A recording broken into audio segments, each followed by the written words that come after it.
কথার সাথে কাজ নয়, এবার লেখার সাথে বাস্তবে কাজের মিল নেই। এই নিয়ে অভিযোগ জানালো নির্বাচিত পঞ্চায়েতের সদস্যা। ঘটনা কৃষ্ণপুর গ্রাম পঞ্চায়েতের ৩ নম্বর ওয়ার্ড এলাকায়। কৃষ্ণপুর বিধানসভা কেন্দ্রের অন্তর্গত দক্ষিণ কৃষ্ণপুর গ্রাম পঞ্চায়েতের ৩ নম্বর ওয়ার্ড এলাকাতে রাস্তার কাজ নিয়ে পক্ষে বিপক্ষে মতামত বা নানা প্রকারের কথাবার্তা উঠে আসছে। স্থানীয় মানুষ অভিযোগ করছে, কোনো না কোনোভাবে অর্থনৈতিক হেরাফেরির মাধ্যমে সংশ্লিষ্ট এলাকার সিসি রোডের কাজ সম্পন্ন করা হয়নি। প্রায় প্রকাশ্যে আঙুল উঠছে কাজের দায়িত্বপ্রাপ্ত ব্যক্তিবর্গ থেকে শুরু করে পঞ্চায়েত পরিচালকদের দিকে। শুনে নিন কৃষ্ণপুর গ্রাম পঞ্চায়েতের ৩ নম্বর ওয়ার্ডের মেম্বারের অভিযোগ। রাস্তাটা নেওয়ার সমস্যা, রাস্তাটা বাইরেবার পরে অবিনাশ দেবনাথের বাড়ির থেকে প্রদীপ রায়ের বাড়ি পর্যন্ত কমপ্লিট করছে, কিন্তু কালকে সাইনবোর্ডে লেখা অবিনাশ দেবনাথের বাড়ি থেকে লিটন দেবনাথের বাড়ি পর্যন্ত। আমার এটাই রিকোয়েস্ট যে যতটুকু কাজ হয়েছে অতটুকুই লেখা ইয়া করক, আর বাকিটা তো আমরা পরবর্তী সময়ে বাইর করতে লাগবো। তাহলে যেহেতু রেকর্ডে বাইরে গেছে যে আমরা লিটন দেবনাথের বাড়ি অব্দি কাজটা করছি, তাহলে পরবর্তী সময়ে আমরা রাস্তাটা কিভাবে বের করব? মানে এই লেখা যতটুকু এতটুকু কাজ হইছে না, অতটুকু হইছে না। প্রদীপ রায়ের বাড়ি অব্দি কাজ হইছে, আর লিটন দেবনাথের বাড়ি অব্দি কাজ হইছে না। কাজটা কতটুকু থেকে কতটুকু হওয়ার কথা ছিল?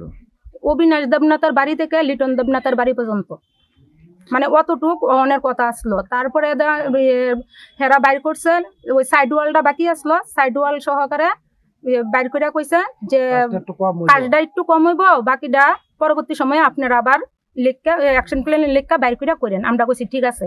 তো যতটুকু কাজ হয়েছে বাইর হয়েছে অতটুকুই আমরা মান্য নিছি। আমিও একজন পঞ্চায়েতের প্রতিনিধি, কিন্তু আজকে দেখা যায় আমার কোনো তেন ডাহাইছেও না, কিচ্ছু না।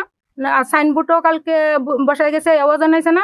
সাইনবোর্ডে লেখা আমার হাজব্যান্ডের নাম অব্দি বাড়ি অব্দি কাজ হয়েছে, কিন্তু এটা আমি মানতে পারতাছি না। যদিও গোটা বিষয় নিয়ে স্পষ্টীকরণ দিতে গিয়ে তেলিয়ামুড়া আরডি ব্লকের টেকনিক্যাল অ্যাসিস্ট্যান্ট দিলীপ চৌধুরী দাবি করেছেন, রেজুলেশন এবং ওয়ার্ক অর্ডার অনুযায়ী যে দৈর্ঘ্যের রাস্তার কাজ সম্পন্ন হওয়ার কথা ততটুকুই, অর্থাৎ ৭৪ মিটার কাজ হয়েছে। পাশাপাশি এটাও জানা গেছে, এফএফসি ফান্ডের নির্ধারিত ২ লক্ষ টাকা কাজের প্রস্তাবিত বাজেট ধরা থাকলেও ৩,৯৬,০০০ টাকা পর্যন্ত খরচ করা হয়েছে নিয়ম অনুযায়ী।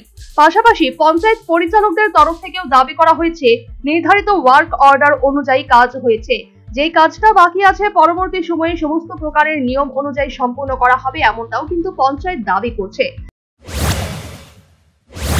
কাজ তো আমরা 74 মিটারই করছি। 70 মিটার কি যেটা লেখা আছে অবিনাশ টু ইওর বাড়ি পর্যন্ত, এটা কি অতটুকু বাড়ি কি 70 পর্যন্ত গেছে না? কারণ হচ্ছে এটা টাকা ফান্ডটা, এটা এফএসসি ফান্ডে ধরা ছিল 2 লক্ষ টাকা। এটা ডাবল আমরা করতে পারি, তার থেকে 3,96,000 টাকা আমরা করছি। এই করতে গিয়ে সে যতটুকু গেছে ততটুকুই আমরা করছি, পঞ্চায়েত বোর্ডের নলেজ রাখি। কতটুকু গেছে? এটা 74 মিটার। আর ধরা কতটুকু আছে? ধরাই আছে 74 মিটার। আর ওই ল্যাংটা তো আমরা বাকিটা মেজার করছি না। কিন্তু এলাকাবাসীদের অভিযোগ যে টাকা কাজ না করে বলে অর্থ আত্মসাৎ করেছে। দেখেন, আমি তো বাকিটা কইলাম, যতটুকু করার ততটুকু করছি। এই জায়গায় দাঁড়িয়ে বক্তব্য পাল্টা বক্তব্য কিংবা টাকা আত্মসাতের যে অভিযোগগুলো উঠে আসছে, তার পরিপ্রেক্ষিতে একটা জিনিস দিনের আলোর মতো পরিষ্কার বরাবরের মতোই দক্ষিণ কৃষ্ণপুর গ্রাম পঞ্চায়েত সহ গোটা কৃষ্ণপুর বিধানসভাতে গোষ্ঠী কোন্দল চরম আকার ধারণ করেছে। শুধুমাত্র এই রাস্তার বিষয় না, বিভিন্ন ক্ষেত্রে এই প্রকারের নগ্ন গোষ্ঠীবাজি আক্ষরিক অর্থে কৃষ্ণপুর বিধানসভা এলাকার সার্বিক ব্যবস্থাপনাকে প্রশ্ন চিহ্নের মুখে ঠেলে দিচ্ছে, আর কান পাতলেই এই গুঞ্জন শোনা যাচ্ছে। Bureau report, news vanguard.